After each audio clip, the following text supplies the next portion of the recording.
because there's already so many videos and articles covering this topic, doing the whole best to worst Marvel movie list, that I didn't really think there was anything new that I could offer until I actually watched some of these videos and read some of these articles. And in my opinion, they're all inherently flawed, because there are too many of the Phase 3 movies that they actually consider good. Now, I've done videos covering my thoughts on Infinity War and Endgame and Captain Marvel, and you can go check those if you want, but they are nowhere near the best movies that the MCU has to offer. It's like they were produced by Marvel Zombie fanboys, or meant to cater to Marvel Zombie fanboys, or in the case of some of these articles, were written by a committee of some kind, not even fans of the movie. Just what's the safest bet to put on the top, whatever. So my hope is that I could at least give an unbiased ranking of the movies, and what I would hope to consider a more proper ranking. Now, I didn't really have like a numbered listing. I kind of divided them into the good, the flawed, and the stupid. So whatever order I list them as, consider that the ranking. And since all these other articles and videos start from the worst and work their way on to the best, I'm obviously not going to do that. I'm going to start from the best and work my way down. Also, what I classify as the worst MCU movie is going to be a bit controversial, and I'm probably going to rant about it, so I'd rather save that for the end as opposed to starting off that way. So, starting off with the good, just to make things move a little bit faster, they obviously all have good story, they all have good plot, they all have good characterization. I'm not going to rehash what's obvious and what's already established for these movies. I'm just going to give my own individual reason why I classify these as the good as opposed to anything else. So to start off with, at number 1 will be Iron Man. The reason I give Iron Man the top spot is because it had to be a good movie that just happened to have a Marvel superhero character in it, as opposed to the other movies in the MCU that all they had to do was be a comic book movie and just cater to a comic book audience in the comic book genre. The Iron Man movie had to essentially break new ground and draw everybody into the MCU, and considering it was such a good movie and it did such a successful job, I'm going to give credit where credit is due. So Iron Man, top spot, because it had to be not just a good comic book movie, it had to be a good movie that just happened to have a comic book character in it. Next would be Winter Soldier and Civil War. I classify these two together because, again, good story, good plot, whatever. But these two movies are essential movies in all honesty, because these two movies provide world building that affect the MCU.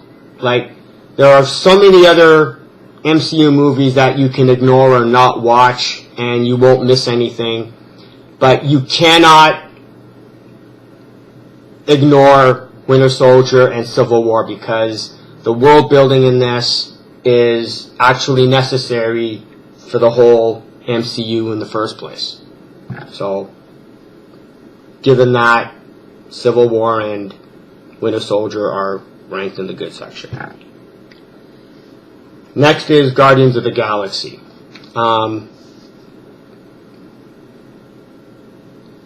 minutes before I watched the movie, I had no interest in Groot, no interest in Rocket Raccoon. Yet, by the end of the movie, I love these characters. So they obviously did something right if not only I liked these characters, but they also became fan favorites with the rest of the movie-going audience. Also, the comedic undertones were well done, and I loved Quill. His goofy characterization wasn't over the top. It was well done, and the whole, like, Guardians of the Galaxy could stand on its own even without being part of the MCU. It was like a Star Wars type sci-fi action adventure that didn't even need the MCU to make it worth watching. It could have easily stood on its own. Next is Captain America, the First Avenger. The whole movie, in essence, is Captain America's origin story. Like the other MCU movies kind of either had the origin story in just the first act or tried to get it over with as much as possible and get on with the movie. Whereas with Captain America, most of the movie was Captain America's origin. Like, it's one of the only movies where you see the progression of the character from like the very beginning all the way to, you know, his completion. And like the end of the movie was like maybe 15-20 minutes of just, oh yeah, we have Red Skull, you gotta have that main bad guy. But you could literally have taken away the Red Skull fight scene at the end and it still would have been a complete movie and it still would have worked. Okay, this is gonna cause some issues. Ant-Man. Yes, I know. How could I possibly rank Ant-Man above so many of the other movies I haven't listed? Because remember, I'm not really classifying them as in rankings, but as in what I consider good, what I consider flawed, and what I considered stupid. And Ant-Man really didn't have enough flaws to drop it to that category, and it didn't have anywhere near the level of stupid that some of the MCU movies did. So by default, it falls under the good category because the movie, in all honesty, was better than it deserved to be because it wasn't part of the Avengers lineup. The movie had to, again, like Iron Man, be a good movie that happened to have a Marvel superhero in it. So it had to overachieve just to be considered even with any of the other movies. So the story was good enough. There was hardly any flaws that I could consider. There wasn't any stupid in it. It was a good movie in and of itself. Next is The Avengers. It's the movie that, you know, gathered all the Phase 1 characters together into the big battle, and plus the Battle of New York was amazing, and again, obvious reason why it's in the good category. Next comes the flawed section. Now, again, it's not that these movies aren't good, it's just that they're flawed in a way that I can't ignore and they have to be categorized as that. Again, my opinion, so please bear that in mind. A lot of these movies fall under the sequel dilemma in that there's two types of sequels. One is it's a sequel that has its own story to tell and does it very well. Examples are Terminator 2, Aliens, Evil Dead 2, Wrath of Khan. They're their own story separate from the original and are well done and stand on their own. The other type of sequel, which unfortunately most of the MCU sequels fall under, is the first one was popular, let's try and think up some story that we could make with the same characters, but not really have much of a story and just spend filler filling out the rest of the hour and a half to 2 hours. So that's why a lot of these flawed movies are sequels or whatnot. So bear that in mind. The first one is Age of Ultron. Now, Age of Ultron is kind of like the transitioning one from the good to the flawed, as opposed to in the flawed in and of itself, because it's one of the best Avengers stories, okay? Because you get to see the villain from start to finish. The plan makes sense, unlike the Avengers one. The only reason Age of Ultron even falls under the flawed section was because at the end of the movie, or like Act 3, it went, oh, we have a specific Marvel formula where we have to have a big fight scene at the end. And in Age of Ultron, at the end of the second act, instead of going, okay, let's just make this its own unique movie and have its own specific type of ending based on the Ultron villain, it's like, no, scrap it. We're going to force this unnecessary, ridiculous, major battle scene with hundreds of robots that, I'm sorry, just was unnecessary and didn't work. And if they had changed the ending to make it its own specific type of ending, specific to the Ultron villain, it would have easily have been in the good section. So this is another one that's going to cause issues. Thor: The Dark World. Yes, I know most of you hated Thor: The Dark World, which boggles my mind because, now again, when I first saw Thor: The Dark World, I had ranked it way lower and pretty much in the stupid. The problem was Thor Ragnarok came out and Endgame came out, and the way they absolutely, as far as I'm concerned, destroyed the Thor character. By default, Thor: The Dark World is pretty much the best Thor because it's the Thor that I like. It's like the actual, real, combat-based, Mjolnir-worthy Thor, as opposed to the pathetic joke. I'll get into that later. Anyway, the point is that Thor had to separate itself because it had the whole mystical, otherworldly plot and storyline, and the writers and the director just went hog wild with it, and I'm sorry, in and of itself, it's a good story, interesting.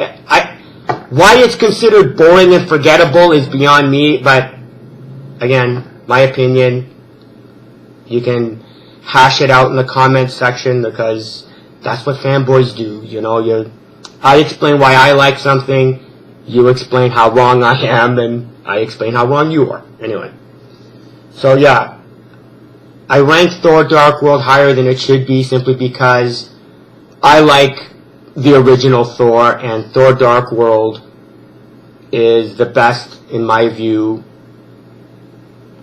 iteration of Thor in his own movie. Next comes the Thor movie, because again, it would have been ranked a lot lower, but because of how the MCU screwed up Thor in the later movies, it just literally bumped up Thor in the rankings, so to speak. Spider-Man: Homecoming. I'm a big Spider-Man fan. I really love the Sam Raimi ones, except for number 3, obviously. The problem with Spider-Man: Homecoming that puts it in the flawed section is all the best funny quips and dialogue was quite literally in the beginning of the movie. The movie is kind of splattered with good ideas here and there, because like the Vulture being not really a good supervillain, they somehow elevated him higher than he needed to be, but there were so many pockets of this movie where it's just filler and nothing is really going on. The quips of Spider-Man, I mean, when he was in the SHIELD base and he's sitting on a hammock and also, again, on my opinion, the Iron Man spider suit was absolutely unnecessary. He could have easily have just had the regular Spider-Man suit, so that totally destroyed the Spider-Man Homecoming for me. Next is The Incredible Hulk. What's the name of the actor now? I can't even remember the actor of The Incredible Hulk movie, but whatever. This movie was flawed from start to finish. There were some really good action scenes with the Hulk, but even those were mediocre for the most part. And having seen Mark Ruffalo's Hulk, the Incredible Hulk one from the movie, kind of ended up looking like a beefed up bodybuilder, and I much preferred Mark Ruffalo's Hulk, which ended up lowering this movie's status to, well, not really, because it's still flawed. Then Ant-Man and the Wasp. Again, it suffered from the sequel dilemma in that, hey, the first movie apparently did really well, let's just kind of do a second one. We don't really have a story, we have an idea, let's just fake it for an hour let's fake it for an hour and hope for the best. Then we have Iron Man 2. The problem with Iron Man 2 is it's a mishmash of scenes and ideas with a mishmash of a supervillain. The only real interesting part of Iron Man 2 was Justin Hammer, because he's the only real cohesive element in the entire movie. Like, without Justin Hammer, there isn't even an overall plot. And, like, there were so many good ideas, they just didn't mesh properly. They didn't have enough time to make it a coherent story. It was just, here's a cool scene, here's a cool idea over here, we'll, have really interesting stuff here, but it didn't really mesh as one cohesive movie like the original Iron Man. Next is Iron Man 3. Now again, mishmash of ideas, mishmash of a story, but the only value to that movie was the Mandarin, and even he didn't end up being what he had been portrayed as, so even that was a letdown. Not only that, it was like, let's have an Iron Man movie, but use the Iron Man suit as little as possible because we want to focus on Tony Stark. The last one on the list is Doctor Strange. Doctor Strange was, hey, Inception was a good movie, let's copy that and put that in the Doctor Strange movie. I'm sorry, I didn't really care about Doctor Strange. It wasn't relevant. I mean, it's like, the only reason they did a Doctor Strange movie is so that they could incorporate him into, like, Infinity War and Endgame. It was an unnecessary movie, and I had no interest in it. Okay, this is going to be the quickest one. It's the stupid section. Black Panther, already have a video explaining that. Captain Marvel, have a video explaining how stupid and useless that movie is. Infinity War and Endgame, which I extensively cover how much I hated that movie and how much stupid was in that movie.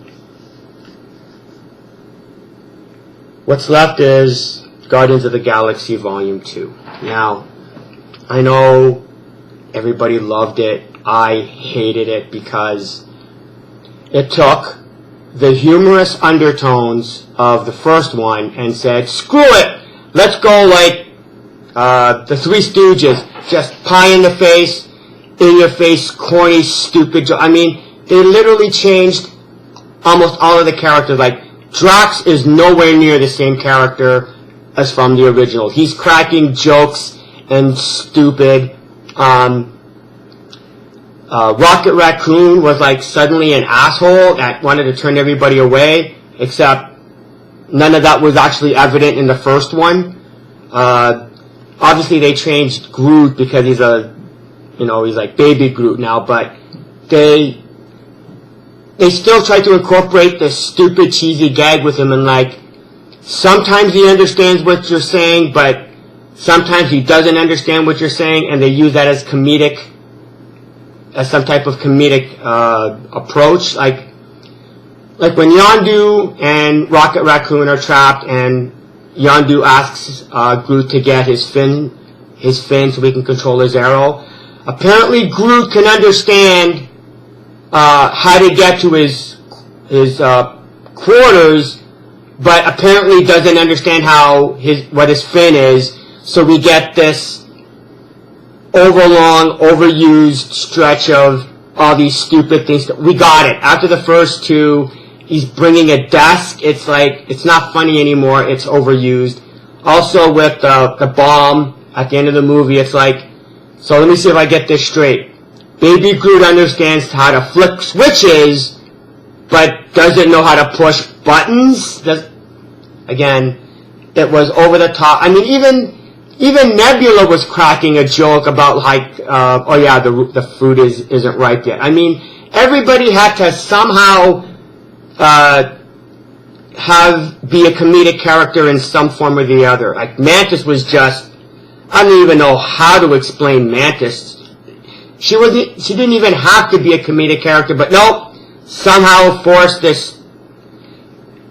Anyway, there was also so much stupid in the third act that, again, I could cover this whole movie in its own video, but I'm not going to bother. Just, there's a lot of stupid in the movie, and whatever. So now comes what I consider the worst movie in the MCU, which I know you're all going to disagree with me, but I really don't care. You want to challenge me on it, go ahead. I'll just prove you wrong in the comments. And that's Thor Ragnarok. I don't care what you say, okay?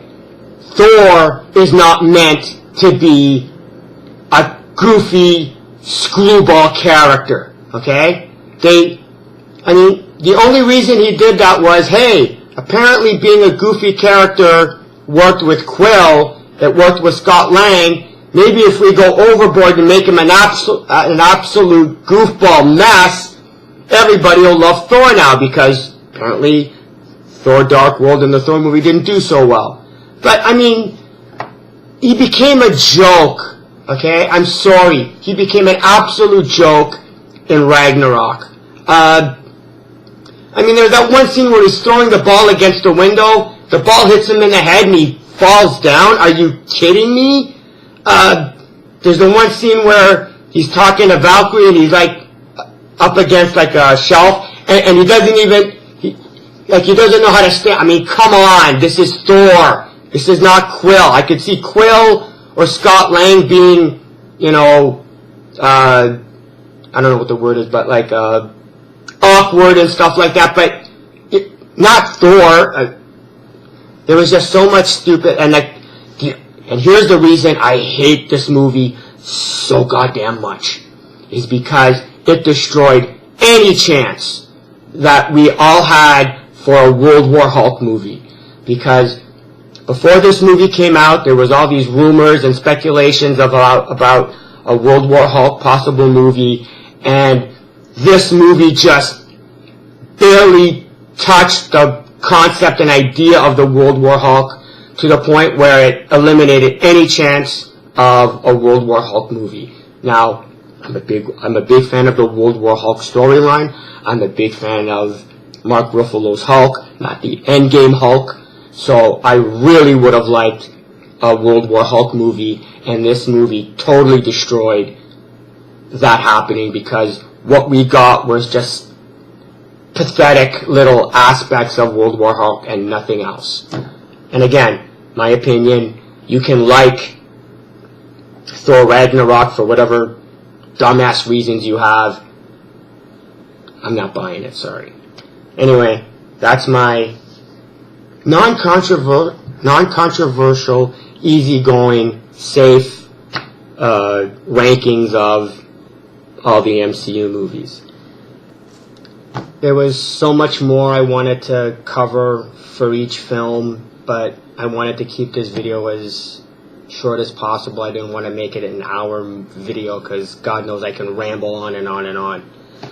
Because I care about you. I'm here for you. It's just the type of guy I am. I mean, I give and I give. It's just should be knighted for sainthood or something. Anyway, that's my breakdown.